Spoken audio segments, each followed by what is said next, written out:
So hello guys, welcome back to my YouTube channel.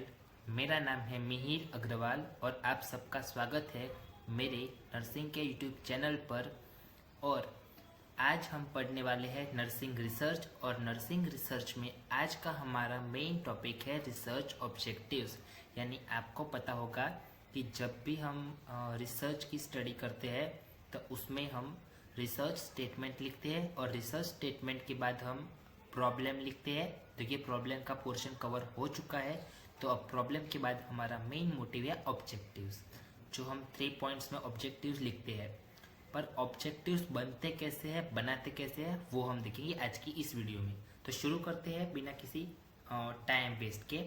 Okay, so that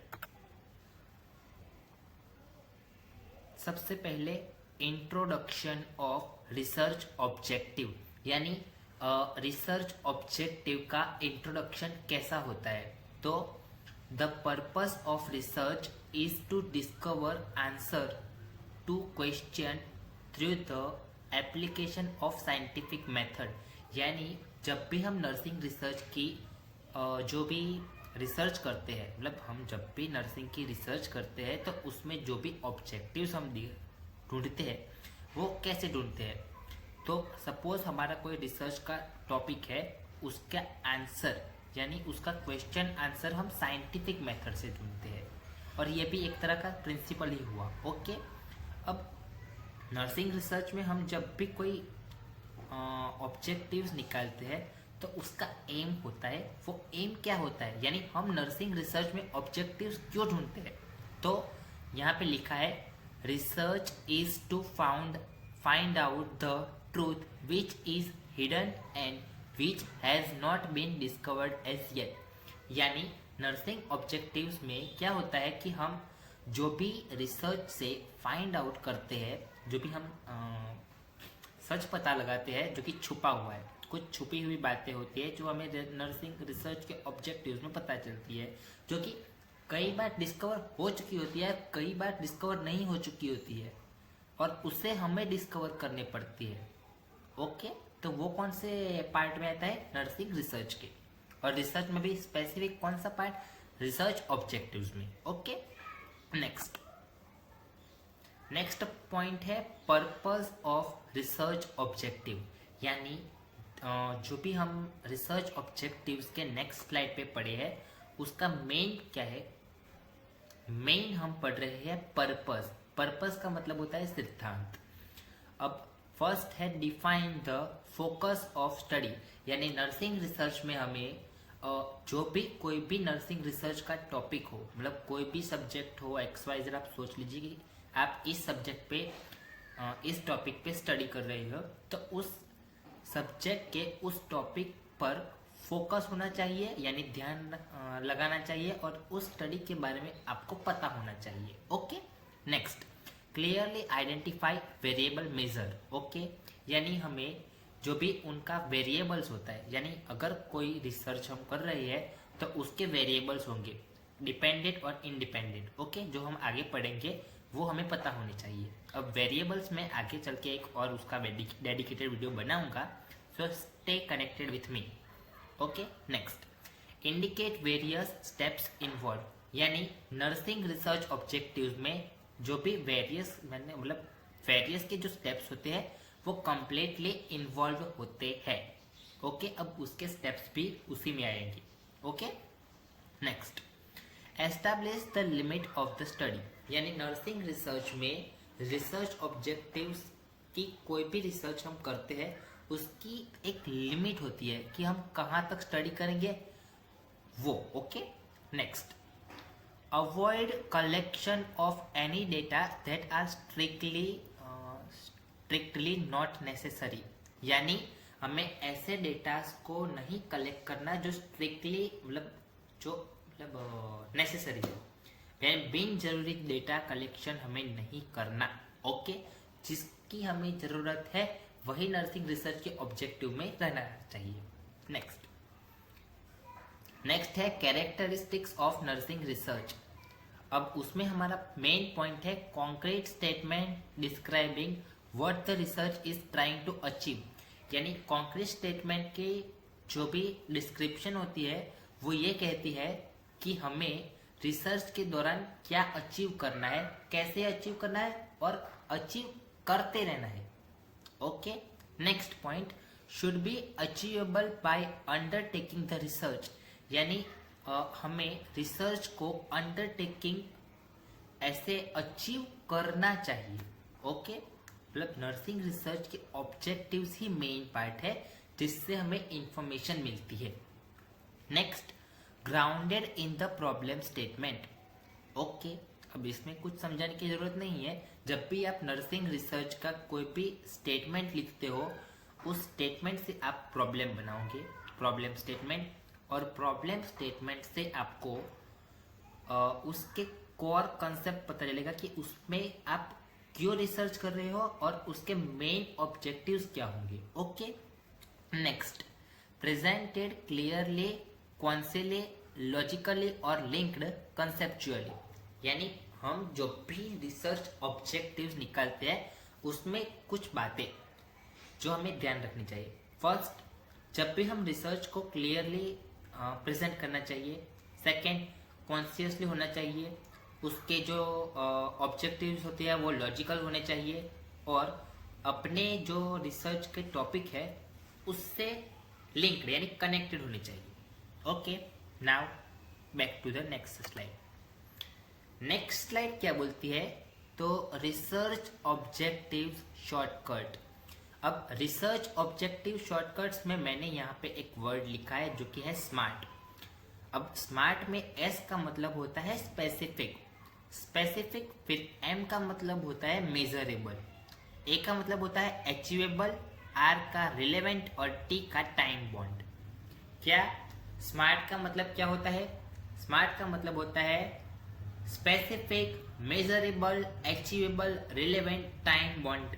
okay, next, अगर आपको ये point फिर भी नहीं समझ आया तो ये सिर्फ एक शॉर्टकट है, इसका डिटेल वर्जन पीछे है, ये देख सकते हैं आप। यहाँ स्मार्ट ऑब्जेक्टिव्स में मैंने क्या लिखा है, फर्स्ट है स्पेसिफिक। अब स्पेसिफिक में क्या आता है, what do I want to accomplish.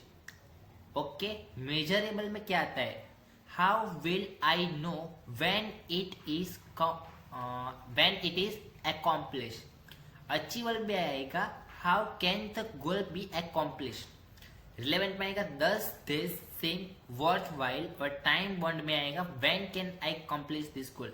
Specific में कोई इंफॉर्मेशन का डेटा होता है जो हमें क्वेश्चन के आंसर में ढूंढना होता है। मेजरेबल में क्या होता है, तो मेजरेबल में हमें उसकी क्वांटिटी ढूंढनी पड़ती है कि कितने में, मतलब कितना ग्राम, कितना किलो, मतलब पैसा, मतलब मेजर में होगा वो।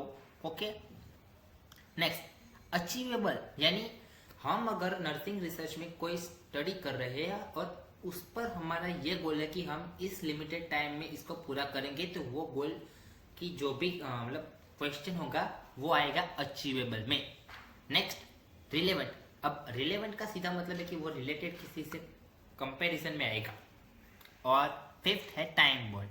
अब इसके बारे में सिर्फ सीधा यहाँ पे व्हेन लिखा है, when can I accomplish this गोल, यानी सीधी बात है ये कनेक्टेड होगा विद द टाइम, और टाइम से कनेक्ट होने का मतलब है कि इसमें क्वेश्चंस टाइम से लिंक होंगे।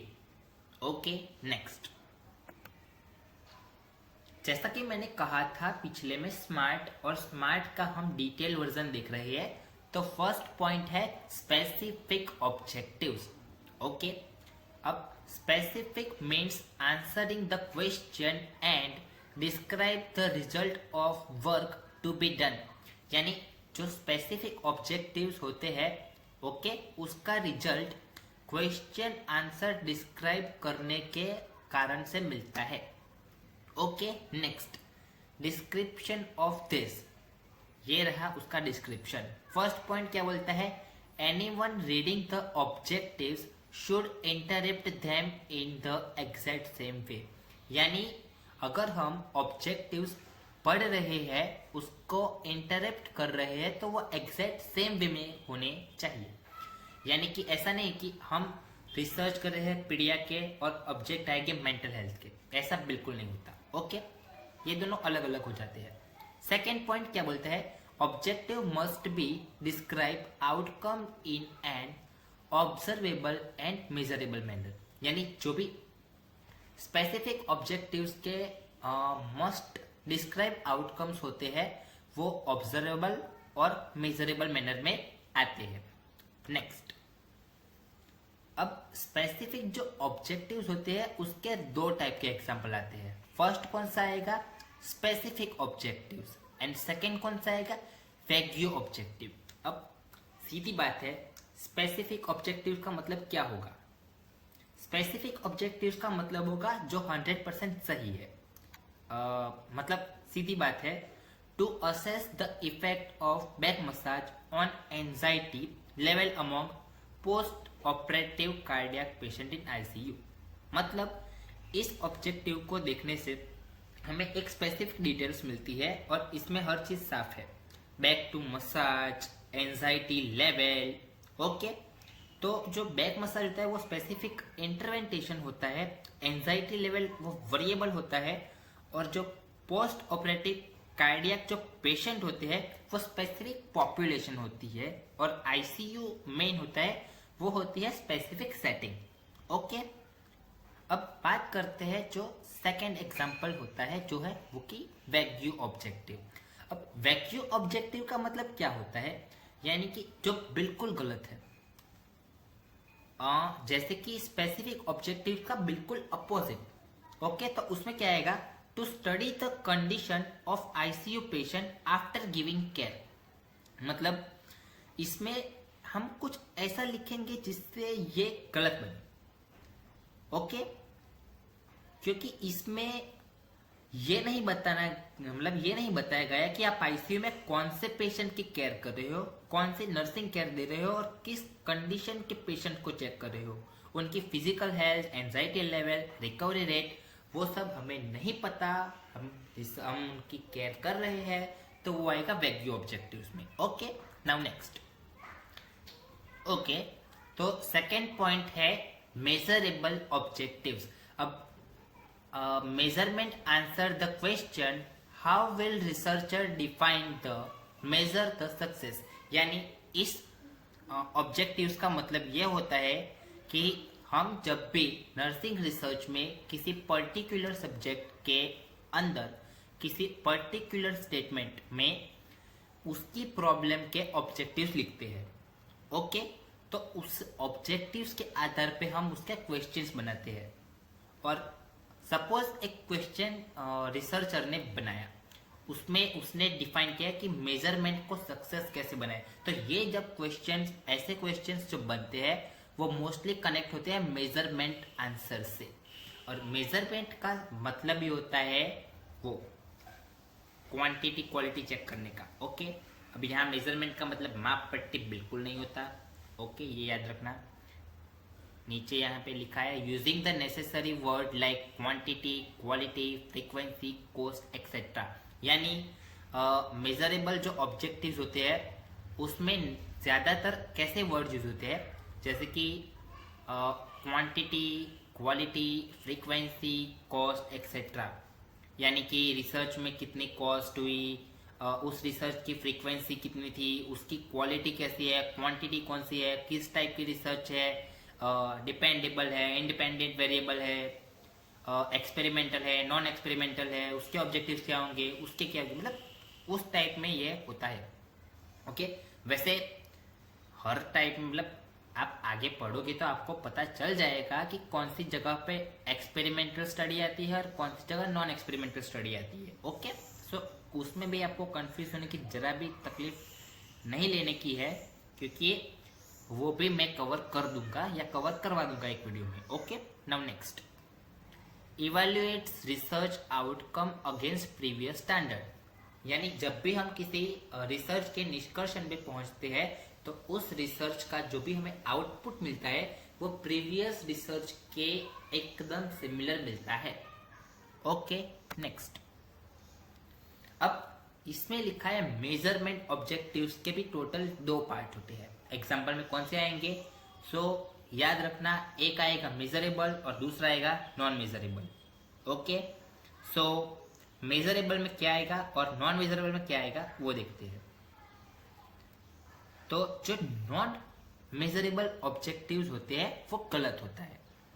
ओके, सो उसमें प्रॉब्लम क्या होगी कि word like understand, comfortable can not be measure directly, यानी जो कि हम समझते हैं हमारे लिए कंफर्ट जोन होता है, वो सारे नंबर्स स्केल उसमें मेजर नहीं होते। ओके, सेकंड क्या है, मेजरेबल ऑब्जेक्टिव्स, ये होते हैं करेक्ट वाले। ओके, सपोज कल अगर मैंने बोल दिया कि to assess the reduce pain, कल मेरे को दर्द हो रहा था हाथ में, to assess the my hand pain scoring using visual analog scale VAS after applying the cold therapy.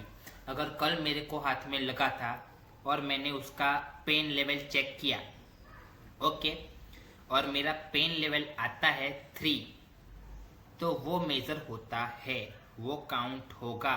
Pen scale में उसका नंबर दिख रहा है तो वो मेजरेबल में आएगा। सिंपल है। ओके, जो चीज काउंट होगी, ओके, वो सब आएगी मेजरेबल में, और अंडरस्टैंड, कंफर्टेबल वैसे वर्ड है तो वो आएगी नॉट मेजरेबल में। ओके, नेक्स्ट है अचीवेबल ऑब्जेक्टिव्स। अब अचीवेबल ऑब्जेक्टिव्स क्या होते हैं? सोचो, मैं भी सोचता हूं, बहुत सोच लिया, मुझे पता नहीं चला। पढ़ते हैं। Achievable answer of the question can connected with the measurable objectives. मतलब क्या अचीवेबल जो आंसर्स, मतलब अचीवेबल क्वेश्चन जो होते हैं जिनके आंसर हम निकालते हैं, क्या वो सच में कनेक्ट होते हैं वो प्रीवियस स्टडी मतलब मेजरेबल वाले कंसेप्ट से? यहां तो यही लिखा है, आगे पढ़ते हैं, आगे भी पता चलेगा। Does researcher have experience, knowledge or capability to collect the objective data for research topic? Okay, यानी कोई रिसर्चर है जिसके पास अनुभव है, उसके पास ज्ञान है, उसके पास ऐसी क्षमता है कि वो ऑब्जेक्टिव्स के डेटा कलेक्शन कर सकता है, वो भी दिए गए टॉपिक पर। अब जब दिए गए टॉपिक पर वो सब कुछ कर सकता है तो ये क्वेश्चन मार्क क्यों आया? इसको आप इग्नोर करो, ये नहीं आता।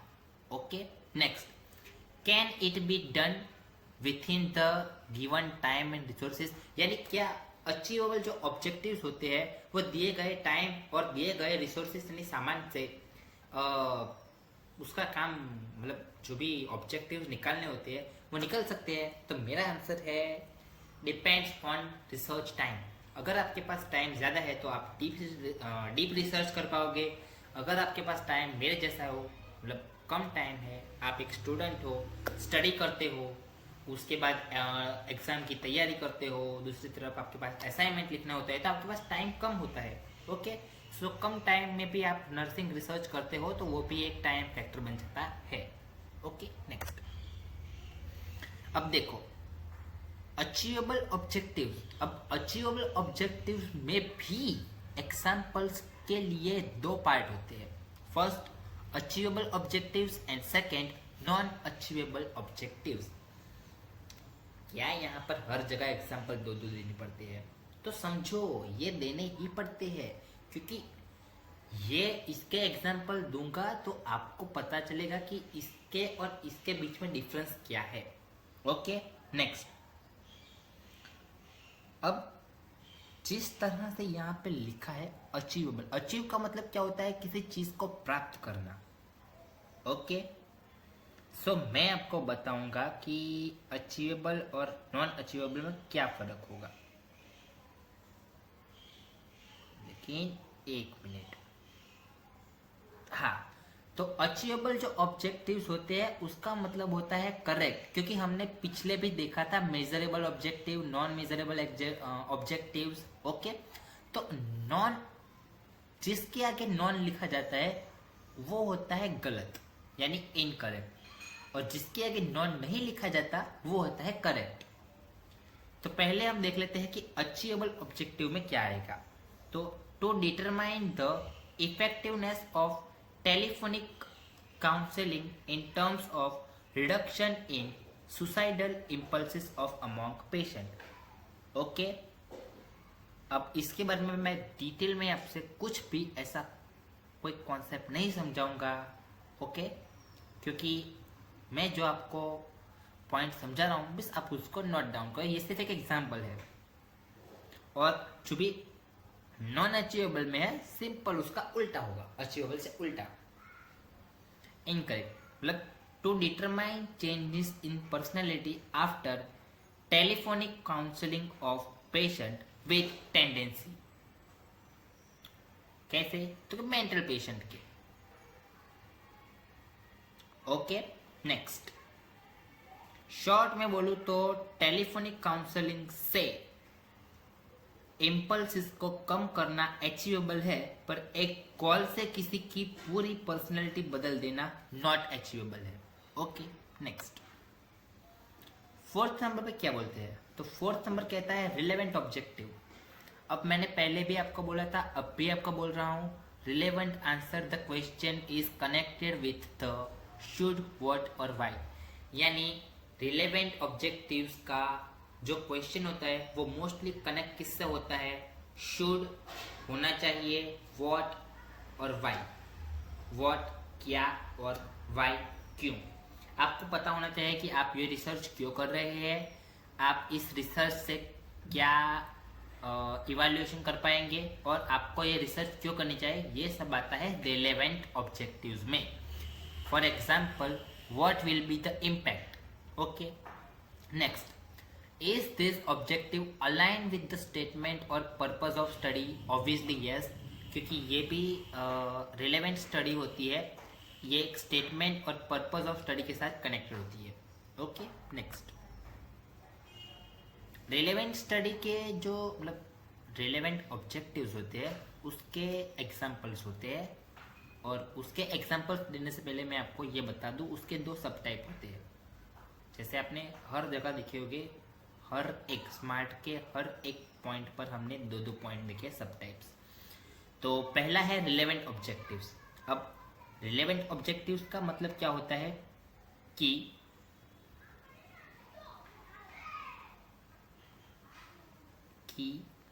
बोलो बोलो, रिलेवेंट का मतलब क्या होता है? यहाँ पे रिलेवेंट लिखा है, रिलेवेंट का मतलब होता है करेक्ट। हमें यहाँ पर करेक्ट ऑब्जेक्टिव्स लिखने होते हैं।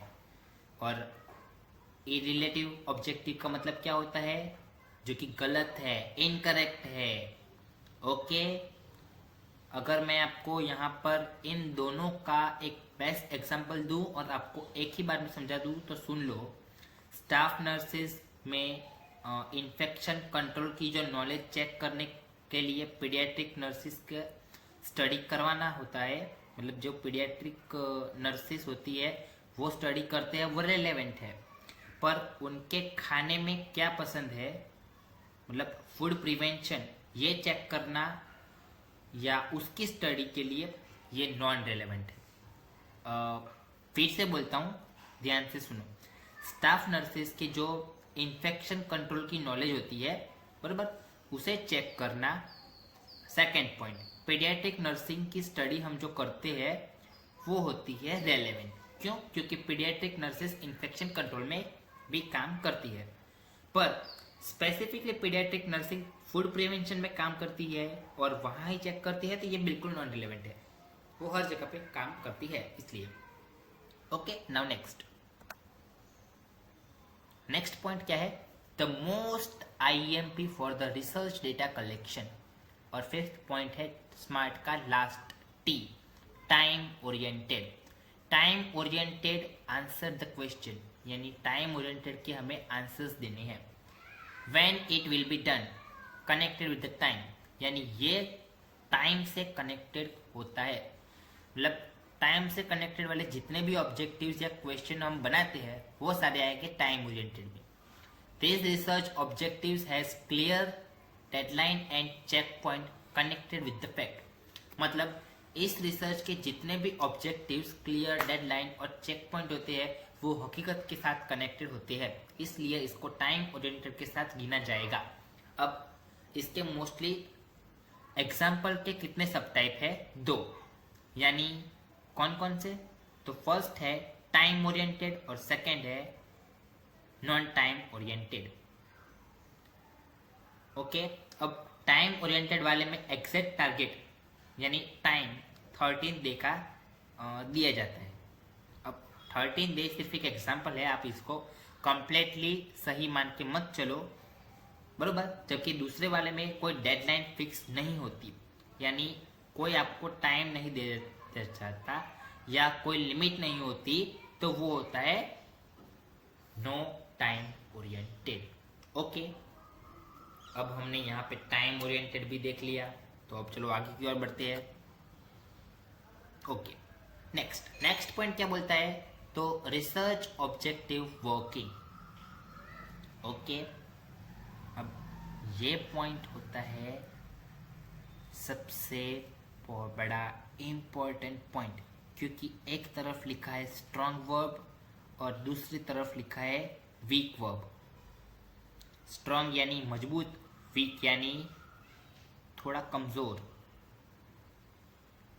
लेकिन स्ट्रॉन्ग वर्ब और जो वीक वर्ब होते हैं उसमें फर्स्ट क्या लिखा है? To calculate, to assess, to determine, to verify, to describe, to explain, ये आते हैं स्ट्रॉन्ग वर्ब में। और वीक में कौन सा है? To appreciate, to understand, to believe, to study etcetera.